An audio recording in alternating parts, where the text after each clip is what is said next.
Bonjour tout le monde, ça me fait plaisir d'être avec vous. Le gouvernement fédéral a déposé un budget lundi dernier, le 19 avril, son premier budget depuis le début de la pandémie. On a fait beaucoup de rencontres avant le dévoilement du budget pour s'assurer que les PME soient au centre des préoccupations du gouvernement dans le contexte de ce budget. Évidemment, il y a un certain nombre de mesures qui sont bien accueillies. Il y a un certain nombre de mesures ou enfin l'absence de mesures pour les PME qui nous laissent également sur notre faim. Donc, je vais passer quelques minutes avec vous pour vous présenter quelques faits saillants du budget du gouvernement fédéral qui a été déposé lundi, le 19 avril. Avant le dépôt du budget, notre principale demande, notre principale recommandation, c'est de maintenir les programmes d'aide à la COVID-19 tant et aussi longtemps que les entreprises ne peuvent pas réouvrir à la pleine mesure de leurs ambitions, tant et aussi longtemps que les entreprises ne peuvent pas servir leur clientèle en personne, comme c'était le cas avant le début de la pandémie. Et donc, c'est une bonne nouvelle de voir que le gouvernement a maintenu la subvention salariale jusqu'à l'automne.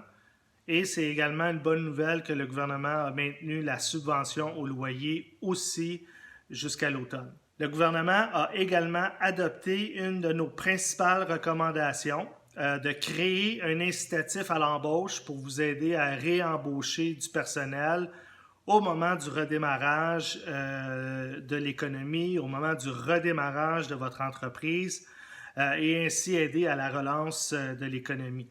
Le programme s'appelle le Programme d'embauche pour la relance du Canada et pourrait subventionner jusqu'à 50% des coûts liés à l'embauche pendant l'été. Vous allez pouvoir, avec ce programme, soit embaucher des nouveaux employés ou augmenter les heures de certains employés que vous avez déjà.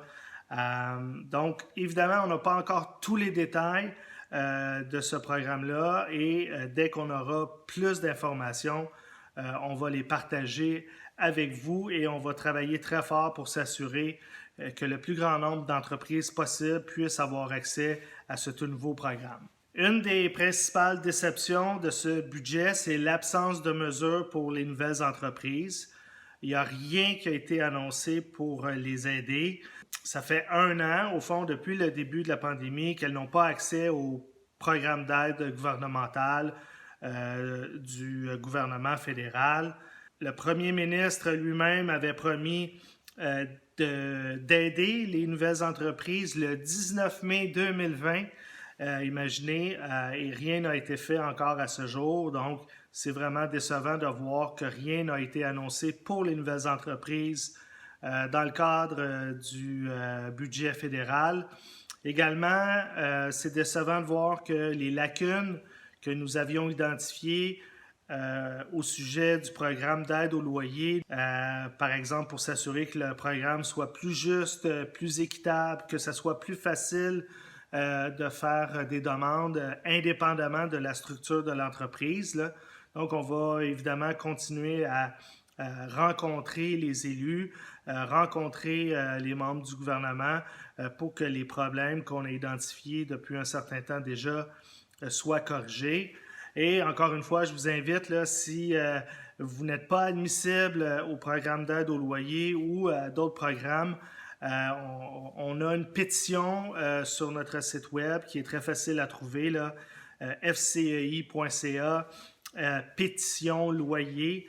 Et vous allez pouvoir signer la pétition et partager avec nous vos histoires à ce qui a trait à votre situation et à vos demandes, notamment pour la subvention au loyer. Il n'y a pas de mesure non plus pour alléger la dette des PME dans le budget fédéral.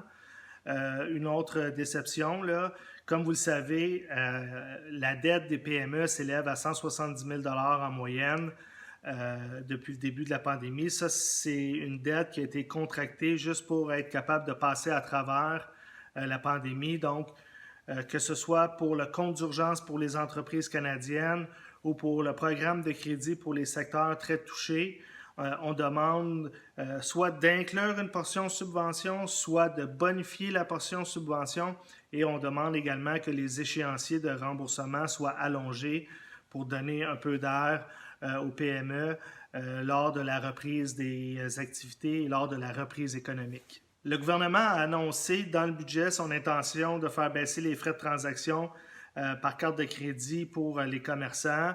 La pandémie a entraîné une hausse des frais pour les commerçants, notamment parce qu'il y a plus de transactions en ligne, il y a plus de transactions au téléphone. Donc, c'est vraiment important de travailler à s'assurer que les frais soient les plus bas possibles. Et vous pouvez compter sur nous pour continuer à travailler avec le gouvernement, de pousser fort pour que le gouvernement respecte sa promesse. On surveille également les dépenses gouvernementales. Le budget est rempli de nouvelles dépenses. Le déficit prévu va dépasser, au fond, les 150 milliards de dollars. C'est beaucoup d'argent.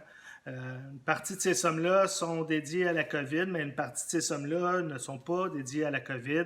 Et une des recommandations, au fond, qu'on faisait, c'est de s'assurer que le gouvernement n'augmente pas les dépenses qui ne sont pas liées à la COVID-19. On le sait, là, les déficits d'aujourd'hui sont les taxes de demain, donc il faut s'assurer que le gouvernement n'augmente pas le fardeau fiscal sur les épaules des PME, n'augmente pas le fardeau réglementaire non plus sur les épaules des PME pour s'assurer qu'elles puissent se relever pleinement de la pandémie. Évidemment, le budget doit passer par différentes étapes avant d'être adopté officiellement par le Parlement. Donc, vous pouvez compter sur nous pour vous tenir informés des différentes étapes et s'il y avait des changements aux documents qui étaient déposés par le gouvernement lundi dernier.